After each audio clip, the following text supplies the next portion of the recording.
Yes friend, તો કહી રહ્યો હતો કે right to carry forward the loss will be lost. Right to carry forward the loss will be lost. એ જે carry forward કરવાનો right છે ને, એક મિનિટ આ લોકો એડમિટ કેમ નથી થતું?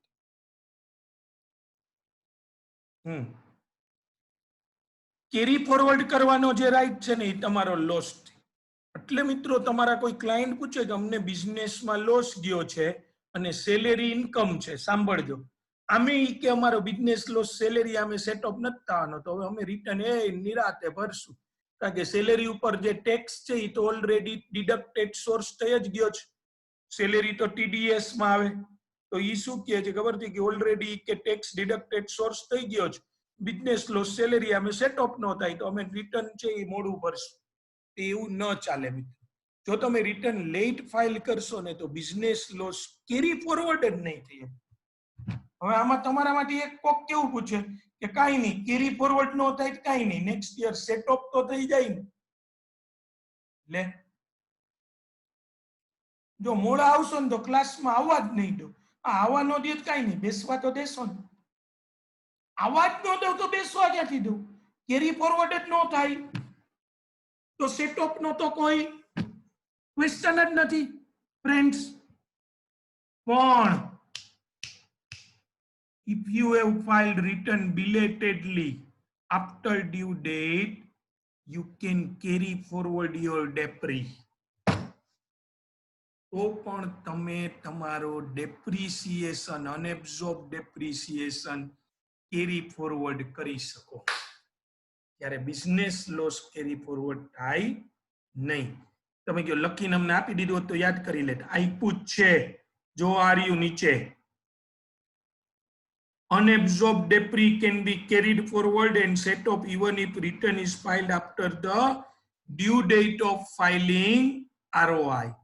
Due date of filing ROI પછી પણ ઈ ચાલશે. એવરીવન ફ્રેન્ડ્સ, બરાબર છે? તો આ આખું ડેપ્રીની આ યશ ગાથા છે. જબ તક સૂરજ ચાંદ રહેગા ડેપ્રી તેરા નામ રહેગા. બરાબર છે? ઇવન બિલેટેડ રિટર્ન એ ડેપ્રી ને કાંઈ કરી શકશે નહીં. તો આ આપણો ડેપ્રીનો પોઈન્ટ. બરાબર? Depri can be carried forward only if the assessee is same. હવે લાસ્ટ પોઈન્ટ. એ જે આપણે છે ને કેરી ફોરવર્ડ કોણ કરી શકે ને એ આપણે સેટઅપ એન્ડ કેરી ફોરવર્ડ ના ચેપ્ટરમાં જોઈ લેશું. અત્યારે તમારે આટલું યાદ રાખવાનું. મેં તમને કમ્પેરિઝન કરી દીધું બિઝનેસ લોસ અને ડેપ્રિસિએશન. અને આ સાથે ફ્રેન્ડ્સ એક લેન્ડમાર્ક તમે બધાએ અચીવ કર્યો એ છે કે તમે સેક્શન 32 ઓફ ડેપ્રિસિએશન પૂરી કરી. Section 32 of depreciation is now over. Okay, હવે આપણે તરત જ જઈએ છીએ. કઈ તાલીઓ કે એવું વગાડી શકાતું હોય તો તમે ત્યાં ઘરે તમારી બરાબર 2 ઠેકડા મારી લેજો. ઓકે ઓકે, આ જે સિમ્બોલ તમે મોકલો છો એ તાલી વગાડવાનું. મને પેલા એમ થતું આ ઓલું કઈક થાપા નો મારી, ઓલું ગામડામાં હોય એને ખબર હોય છાણા થાપે એના જેવું મને આમ લાગતું કે આ શું છે. તમે દર વખતે મને ઈ થતું તમે દર વખતે ઈ કેમ કરો છો. હવે આજે મને તમે સમજાયું. ઓકે, આ પણ જોવો તો એના જેવું જ લાગે. અને મિત્રો હવે મારે જવું છે. બસ બસ બસ,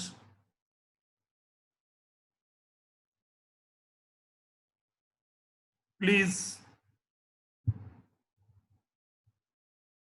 હવે ફ્રેન્ડ્સ જવું છે સેક્શન 32 એડી. હજી તમારો પીછો. ઓકે, ટેક્સટાઇલ નો પ્રીવિયસ યર નો લોસ આ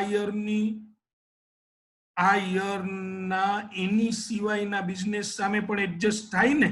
હા હા, બિઝનેસ સામે થાય, બિઝનેસ ઇન્કમ આમે તો થાય જ. ચલો, કોઈએ ડેપ્રીને આવજો એ કહી દીધું છે. યસ, મારા તરફથી પણ ડેપ્રિસિએશન ને આવજો. મેં પણ એને આવજો કહી દીધું. બરાબર? હા અંકિત, આપણે વાત ઈ કરતા હતા કે બિઝનેસ બીજા કોઈ બિઝનેસ આમે થાય ટેક્સટાઇલ નો લોસ અને ટેક્સટાઇલ બિઝનેસ ની ઇન્કમ આમે પણ થાય. યસ. નાઉ નેક્સ્ટ પ્રોવિઝન. હા, ફરીથી ડેપ્રિસિએશન ને આવજો. સેક્શન 32 એડી 32 એડી ઇન્વેસ્ટમેન્ટ અલાઉન્સ ભલે છે 32 પણ ડેપ્રી નથી. Investment allowance on purchase and installation of new plant and machinery. Everyone આ સેક્શન પૂરું થાય પછી જ ફાઇનલ આવજો. In order to encourage the setting up of industrial undertaking, in order to encourage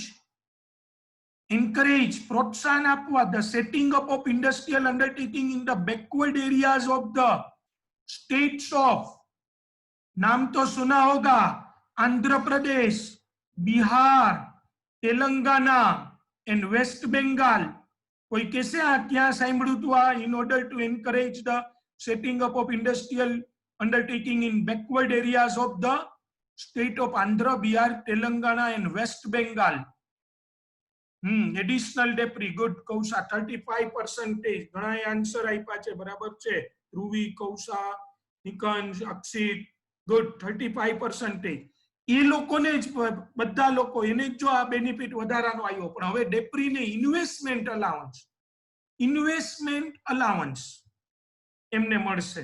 કેટલું જોવો. 32 AD has been inserted. Eligible deduction, friends. Eligible deduction. An amount equal to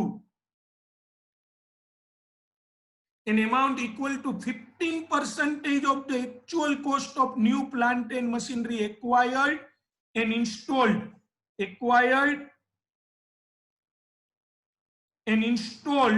in the assessment year relevant to the PY in which such plant and machinery is installed, if the following conditions are satisfied.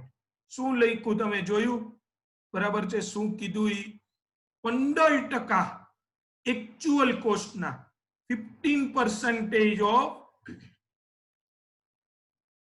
actual cost of new plant and machinery. જો friends, ખાલી plant and machinery, બીજું કાઈ નહીં. of new plant and machinery acquired and installed નહીં કર્યો જ નહીં મળે. in the assessment year relevant to the PY in which such plant and machinery is installed, if the following conditions are satisfied. The assessee sets up an undertaking for manufacture or production of article or thing. वो भूली दास्ता फिर याद आ गई. Additional डेप्री में आ जातु. Manufacture और production of any article और thing in any backward area notified by the central government. In any backward area notified by the central government in the state of Andhra, Bihar, Telangana, West Bengal. And the assessee acquires and installs new plant and machinery for the purpose of said undertaking during the period between 1st April 15 to 31st March 20. એટલે કે 1920 was the last year. હજી તમને લાગુ પડે in the said backward area. મિત્રો, જો તમે આ આંધ્ર, બિહાર, તેલંગાણા અને વેસ્ટ બેંગાલ સાંભળજો, એમાં તમે 1920 માં બિઝનેસ શરૂ કર્યો અને 1920 માં એવરીવન 100 કરોડની પ્લાન્ટ એન્ડ મશીનરી લીધી. 100 કરોડની એલિજિબલ. બધા જ સાંભળજો. 100 કરોડની પ્લાન્ટ એન્ડ મશીનરી. તો કેટલું ડિડક્શન મળશે? 100 કરોડના 15% નોર્મલ ડેપ્રી. 100 કરોડના 15% નોર્મલ ડેપ્રી. બરાબર. પછી 100 કરોડના 35%, 100 કરોડના 35% એડિશનલ ડેપ્રી. એટલે કે ટોટલ 100 કરોડના નોર્મલ અને એડિશનલ ડેપ્રી થઈને 50 કરોડ, 50% તો ડેપ્રી જ મળી જશે. અને 15% ઇન્વેસ્ટમેન્ટ અલાવન્સ એટલે બાદ મળવું. ઇન્વેસ્ટમેન્ટ અલાવન્સ. તમે ત્યાં રોકાણ કર્યું, આભાર. રોકાણ કરવા બદલ આભાર. ઇન્વેસ્ટ કરવા બદલ આભાર. એના ભાગરૂપે ગવર્મેન્ટે તમને બીજું 15% વધારાનું ઇન્વેસ્ટમેન્ટ અલાઉન્સ. એ ડેપ્રી નથી. એ ડેપ્રી નથી. ઇન્વેસ્ટમેન્ટ અલાઉન્સ, પણ બાદ તો મળશે ને પ્રોફિટ આમે. એટલે કે 100 કરોડનું રોકાણ કર્યું ને અક્ષિતે જે કીધું એમ, અંકિતે સોરી જે કીધું એમ 65 કરોડ રૂપીસ મિત્રો તમને પહેલા જ વર્ષમાં. તમે કહો હાલો આપણે હમણાં જ અહીંયા ગુજરાતમાં બિઝનેસ શરૂ કરી દે. ગુજરાતમાં નહીં, backward area of Andhra, Bihar, Telangana and West Bengal. સમજો છો? 50 કરોડ રૂપિયાનું ડેપ્રી નોર્મલ એડિશનલ અને 15 કરોડનું ઇન્વેસ્ટમેન્ટ અલાવન્સ. ઇન્વેસ્ટમેન્ટ અલાવન્સ ડેપ્રી નથી એટલે ઈ ઓપનિંગ ડબલ્યુડીવી પ્લસ એક્ચ્યુઅલ કોસ્ટ માંથી બાદે ન થાય મિત્રો. જો તમે આજ વર્ષે બિઝનેસ ચાલુ કર્યો, opening WDV nil, new asset acquired એટલે addition during the year 100 crore, less normal depri 15 crore, less additional depri 35 crore, એટલે 50 કરોડ બાદ કર્યા તમારી ક્લોઝિંગ ડબલ્યુડીવી આવે 50 કરોડ, જે નેક્સ્ટ યર ની ઓપનિંગ બને. હવે તમે બાદ કેટલા કર્યા તમારા બ્લોક ઓફ એસેટ માંથી? 50 કરોડ, નોર્મલ 15 અને એડિશનલ 35, પણ તમને પીએનએલ માં પ્રોફિટ સામે કેટલા બાદ મળે ખબર છે? 65 crore. 15 crore investment allowance. Everyone હવે જરાક મને કયો છો, 31 માર્ચે તમે અસેટ લીધી, 31 માર્ચ 2020 ના દિવસે, તો તમને કેટલું ડિડક્શન મળે? આવો ગાંવ વાલો, 31 માર્ચ ના તમે અસેટ લીધી તો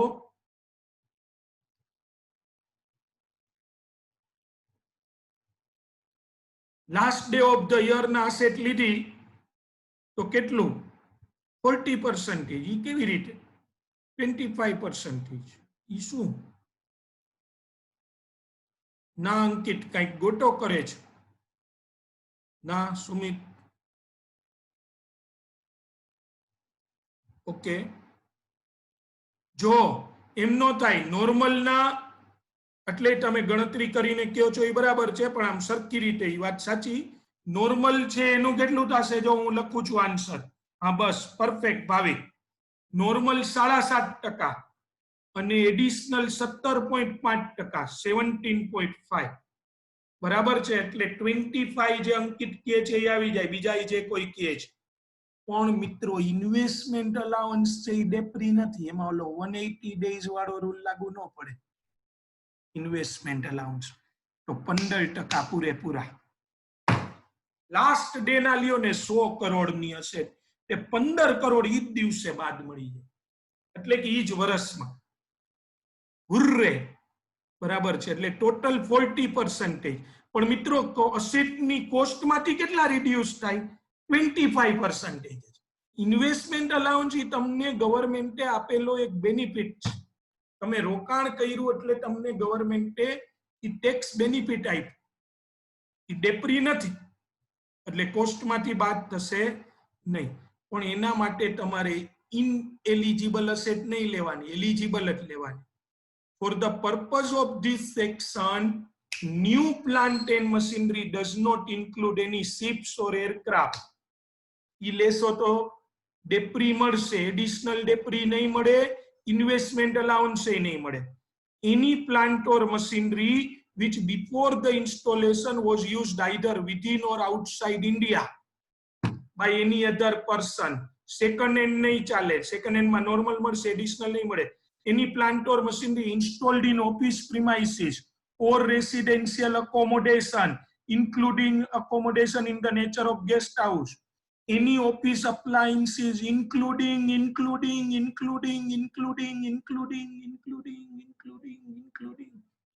computers or computer software. નહીં જ મળે કમ્પ્યુટર ઉપર. મેન્યુફેક્ચરિંગ સેક્ટરમાં નાખ્યું હશે, મેન્યુફેક્ચરિંગ પ્લેસે તોય ના જ પાડી જ, જે ના એડિશનલ ડેપ્રીમાં નહોતી પાડી. અહીંયા ચોખ્ખું લખ્યું છે any office appliances including computer software. જાગો, બરાબર છે. એની વ્હીકલ અને any plant and machinery whose actual cost is allowed as deduction, જેના ઉપર 100% ડિડક્શન મળ્યું હોય, તમે કહો હજી 15% ઇન્વેસ્ટમેન્ટ એલાઉન્સ આપો ને, એમ ન હોય. બરાબર છે. તો મિત્રો આ ઇનએલિજિબલ અસેટનું લિસ્ટ 32 એડીનું અને તમારે ઓલું એડિશનલ ડેપ્રીનું ઇનએલિજિબલનું લિસ્ટ બેને કમ્પેર કરવાનું. તો આ તમે 4 સ્ટેટના બેકવર્ડ એરિયામાં જો ફેક્ટરી નાખો છો તો આ બે પ્રોવિઝનની આ છેલ્લું વર્ષ. નેક્સ્ટ યર જે કોઈ કરવાના હોય, આમાં અમુક સ્ટુડન્ટ એવા છે કે જેને મે 21 એક્ઝામ છે, એ લોકોને ટેકનિકલી આ લાગુ પડશે નહીં, કારણ કે બેયમાં છેલ્લી ડેટ હતી land new asset acquired should be acquired prior to 31 March 20, જે હવે પૂરું થાય છે, તમને ખબર જ છે, એટલે પૂરું ઓલરેડી થઈ જ ગયું છે 1920. નવેમ્બર 20 સુધી પૂછાય 1920. તો આ 32 એડી એને આપણે કન્ટિન્યુ રાખશું હજી નેક્સ્ટ લેક્ચરમાં. થોડી એની બીજી પ્રોવિઝન છે, આવો બેનિફિટ ગવર્મેન્ટે તમને આપ્યો છે તો થોડાક રિસ્ટ્રિક્શન્સ પણ એમાં મૂકેલા છે, બરાબર છે. આમાં કોઈને કંઈ ક્વેરી